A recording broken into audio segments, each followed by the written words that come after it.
ओम श्री ब्रह्म परमात्मने नमः।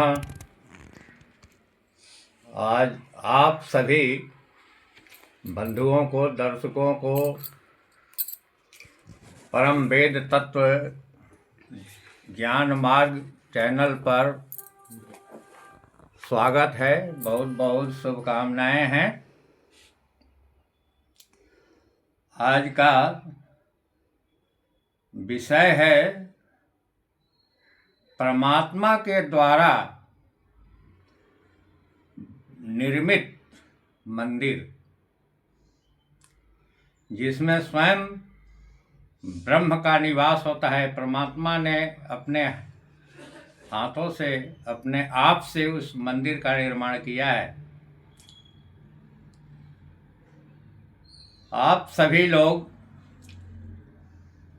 दर्शक बंधुओं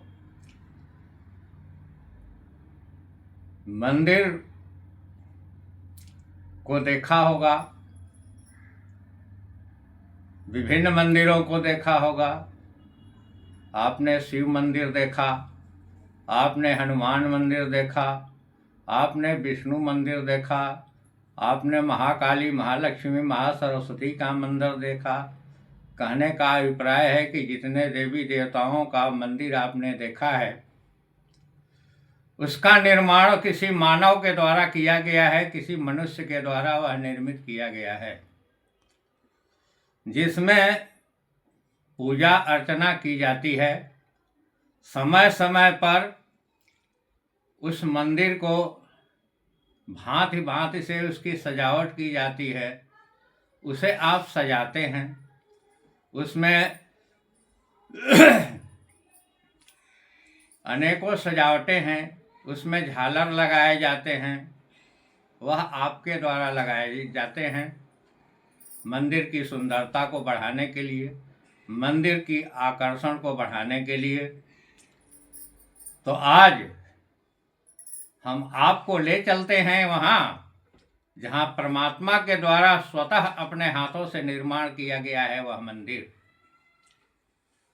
जैसे आपके अंदर में आत्मा रूपी ब्रह्म बैठा हुआ है, कस्तूरी कुंडल बसे मृगढूढ़ है बन माही। कस्तूरी मृग के नाभि में होता है, लेकिन कस्तूरी मृग के नाभि में है, स्वतः उस मृग को पता नहीं होता है। वैसे ही आत्मा रूपी ब्रह्म आप में बैठा हुआ है, लेकिन आपको वह आत्मज्ञान नहीं है। आप ढूंढने जाते हो यत्र तत्र। वैसे ही परमात्मा के निर्मित किया हुआ आप प्रत्येक दिन मंदिर को देखते हो, लेकिन आप समझते हो न भाई उसे जानते हो। उस मंदिर को रोज देख रहे हो, जैसे अपने शरीर को 4,84,000 योनियों को आप प्रत्येक दिन देख रहे हो, लेकिन आत्मा को नहीं देख रहे हो। वैसे ही आपका ध्यान मैं आकृष्ट करना चाहता हूँ। मंदिर तो आप देख ही रहे हैं, लेकिन मैं आपको ध्यान आकृष्ट करना चाहता हूँ कि आखिर कौन सा परमात्मा का मंदिर निर्माण किया गया है जिसमें आप हैं और उसको समझ नहीं रहे हैं। आज मैं समझाने की कोशिश कर रहा हूँ। देखिए, यह मंदिर में जब जाते हैं तो मंदिर कहाँ बनता है? मंदिर के लिए भूमि चाहिए, जमीन चाहिए। वैसे ही जितने विश्व की धरती है, परमात्मा का निर्माण किया हुआ, इस प्रकृति में उस परम पुरुष परमात्मा के द्वारा निर्माण किया हुआ समस्त धरती जो है, परमात्मा के इस मंदिर का फर्श है। और कहीं भी आप बाहर निकल करके खड़ा हो जाओ, मंदिर में गुंबज होता है, तो मंदिर के गुंबज आकाश की ओर देखो। इस विशाल विश्व की धरातल रूपी धरती पर आकाश रूपी गुंबज परमात्मा के द्वारा निर्माण किया गया है। लेकिन उसकी समझने की कोशिश करो। मैं अपनी एक कविता, स्वरचित कविता के द्वारा मैं आपको समझाने का कोशिश कर रहा हूं। आपने समझा कि समस्त विश्व का पृथ्वी जो है, धरती जो है, उस मंदिर का धरातल है और उस पर मंदिर निर्माण किए गए हैं, जिसका गुंबज जो है आकाश है। खड़ा होकर आकाश की ओर देखो, वह परमात्मा का कितना विशाल गुंबज, कितना ऊंचा गुंबज है। तो मैं अपने कविता के माध्यम से मैं आपके को बताना चाहता हूँ कि मंदिर का धरती और मंदिर का फर्श और मंदिर का गुंबज तो मैंने बता दिया कि सारा विश्व का धरती फर्श है और आकाश मंडल जो है वो गुंबज है उसका। लेकिन उसकी सजावट क्या है, परमात्मा के द्वारा जो सजाए गए हैं उस मंदिर, अपनी सजावट स्वयं परमात्मा ने किया है। वो अपने लिए भी किया है, आप दर्शकों के लिए भी किया है, हैं? तो देखिए, मैं अपनी कविता के माध्यम से इसे समझाना चाहता हूं कि देखो ये मंदिर परमात्मा का, अरे देखो ये मंदिर परमात्मा का, कितना ये सुंदर सजाए गए हैं। देखो ये मंदिर परमात्मा का, कितना ये सुंदर सजाए गए हैं। देखो ये मंदिर परमात्मा का, धरा सारी ऊपर गुंबज गगन है, अरे तारों की झालर लगाए गए हैं। तारों की झालर लगाए गए हैं। इस विशाल परमात्मा के मंदिर में ये तारे रूपी ओरिजिनल तारा गण की ये झालर लगाए गए हुए। रात्रि में आप देखेंगे चमचमाते हुए तारे को। इस परमात्मा के मंदिर की यह सुंदर सजावट है, हैं? और आप मंदिर में जाते हो तो देवी देवताओं को सुरमा लगाते हो, हैं? आपने देखा सजावट? निशा सारी सुरमा निशा के लगाए, अरे चुने चांद सूरज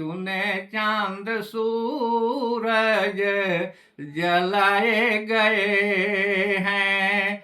चुने चांद सूरज जलाए गए हैं। आँखों में सुरमा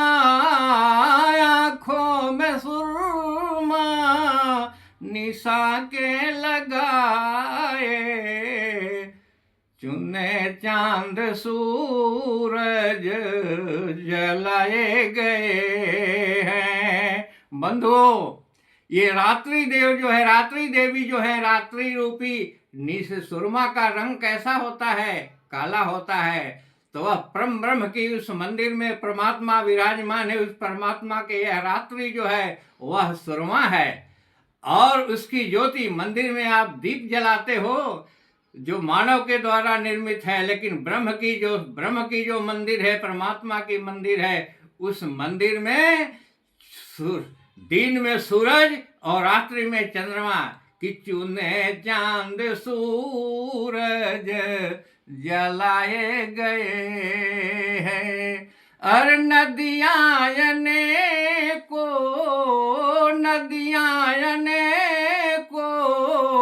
झरने सुहाए, अरे आकाश गंगा बहाए गए हैं। आकाश गंगा बहाए गए हैं। उस परमात्मा के रचित प्रकृति कितनी सुंदरता है कि उस मंदिर के चारों ओर कल कल कल कल कल कल कल कल नदियां बहती हैं। झर झर झर झर झरने की आवाज होती है कि नदियाँ अनेको झरने सुहाए,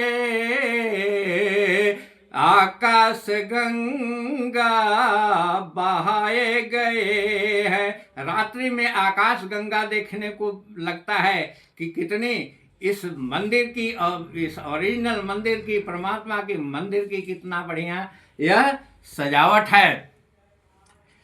चतुलक्ष 84 जोनियने को, चतुलक्ष 84 जोनियने को, अरे मंदिर में मंदिर सजाए गए हैं, मंदिर में मंदिर सजाए गए हैं। आपने देखा होगा मानव के द्वारा निर्मित कोई एक गुंबजीय मंदिर, तो कोई पंच गुंबज मंदिर, कोई एकादश गुंबज मंदिर, लेकिन परमात्मा के बनाए हुए इस प्रकृति मंडल में, इस प्रकृति की आभा में पले इस परमात्मा के द्वारा निर्मित मंदिर में 4,84,000 मंदिर स्थापित है। 4,84,000 जो जोनी है,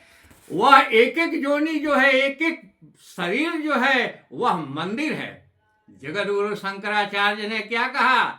अध्यात्म के सुप्रीमो थे जगत गुरु शंकराचार्य ने कहा, आत्मा त्वं गिरिजामति सहचरा प्राण शरीरं गृहम्, पूजा ते विषयोपभोग रचना निंदा समाधि स्थिति, संचार पदयो प्रदीक्षण विधि, अस्त्रोतानि सर्वा गिरो, यद कर्म करोमि तदखिलं सम्भूतमाराधनम्, कर चरण कृतं वाक्यजम कर्मजम वा श्रवण नयनजम मानसवापराधम, विहितम अविहितम सर्वमेतत्क्षमस्व, जय जय करुणाब्धे श्री महादेव शंभो। क्या है? जगत गुरु शंकराचार्य ने बड़ी बढ़िया विशद व्याख्या की है। शरीर एक मंदिर है, आत्मा जो है ब्रह्म है, और बुद्धि जो है वह पार्वती है। उसकी एक एक वाणी जो है उसकी स्तुति है, एक एक कदम चलना उसकी प्रदक्षिणा है, जो एक एक भोज्य पदार्थ हैं वह उसकी भोग है। तो उसी प्रकार से इसका अर्थ हुआ भक्तों कि ये 4,84,000 जो शरीर हैं, 4,84,000 तरह की जोनी, उस तरह के शरीर जो बनाए हैं, वह परमात्मा का निवास स्थल है। और इसमें योगी जन जो है, इसमें परमात्मा विराजमान है 4,84,000 जोनी के अंतर्गत। चाहे 4,84,000 जोनी में मनुष्य हो, देवी देवता हो, या वृक्ष हो, पौधा हो, कीट पतंग, ऊंट घोड़े गधे पक्षी, जितने 4,84,000 जोनी है, उसमें आत्मा स्वरूप उस मंदिर में परमात्मा रमण करते हैं। कि रमते महाप्रभु इन मंदिरों में, रमते महाप्रभु इन मंदिरों में, अरे ध्यान को जोगी लगाए हुए हैं, ध्यान में जोगी लगाए हुए हैं। ये महाप्रभु का मंदिर है। 4,84,000 जोनी जो शरीर है, ये मंदिर, मंदिर में मंदिर सजा हुआ है। इतने मंदिर है, इतने गुंबज है, जिसमें आत्मा रूपी भगवान रमण करते हैं, जिसका योगी जन ध्यान करते हैं और परमात्मा का दर्शन करते हैं। तुलसीदास ने ऐसा ही लिखा, किसिए राम मैं सब जग जानी, करहूँ प्रणाम जोर जुग पानी। तुलसीदास ने सारे जगत के, सारे सृष्टि के 4,84,000 जोनियों में भगवान राम को दिखाया रमते हुए, इसलिए 4,84,84 जोगनी में बसे हुए ब्रह्म बसे हुए राम को गोस्वामी तुलसीदास ने प्रणाम किया। तो प्रभु को समर्पण सभी शुभ सुमन है, प्रभु को समर्पण सभी शुभ सुमन है। अरे आग की धूनी रमाए हुए हैं, आग के धूनी रमाए हुए हैं।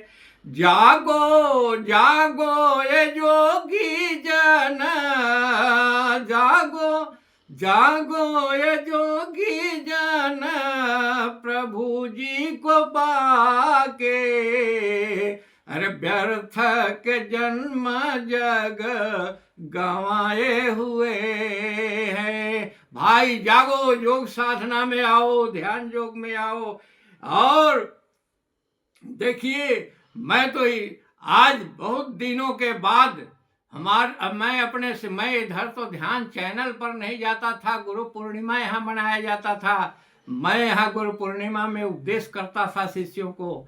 आज हमारे बहुत शिष्यों के मांग पर मैंने इस चैनल को बनाया, परम वेद तत्व ज्ञान मार्ग को, कि घर बैठे ज्ञान प्राप्त करें। इसलिए भाई जागो जागो जागो ये जोगी जन, प्रभु जी को पाको।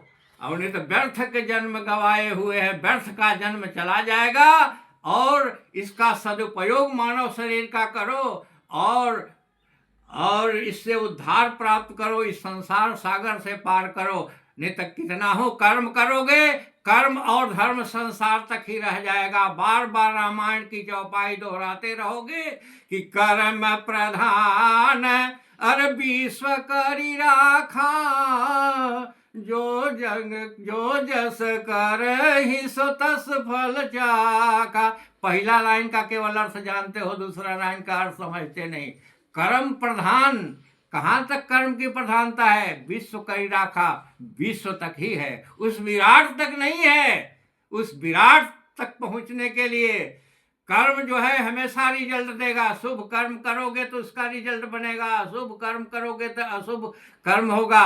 शुभ कर्म कोई भी रिजल्ट देता है, शुभ काम करोगे तो शुभ फल की प्राप्ति के लिए जन्म लेना होगा, कुकर्म करोगे तो उसकी भी फल प्राप्ति के लिए जन्म लेना होगा। इसलिए कर्म प्रधान विश्व करी राखा, कर्म की प्रधानता केवल विश्व तक ही है, उस विराट तक नहीं है। जो आगे पंक्ति में कहते हैं, जो जस करे सो तस फल चाहेगा, जो जैसा करेगा उसका जन्म होगा। कर्म शुभ करेगा तो उसका फल मिलेगा, शुभ को कर्म करेगा तो उसका फल मिलेगा। तो कर्म भाई और धर्म यही फल मिलेगा। कर्म भी करोगे, धर्म भी करोगे तो उसका फल मिलेगा। जन्म मृत्यु होगी, जन्म मृत्यु से उद्धार नहीं होगा। जो जन्म मृत्यु का उद्धार जब योग साधना में आओगे, अध्यात्म में आओगे, तभी उद्धार संभव है। मैं आज की कथा यहीं पर समाप्त करता हूँ और आपसे आग्रह करता हूं कि अगर हमारी कथा पसंद किए हों तो आप इस चैनल को लाइक करें और सब्सक्राइब करें, ताकि मैं अगले वीडियो में आपको कथा का लाभ दे सकूं, आपका कल्याण कर सकूं। जय श्री राम।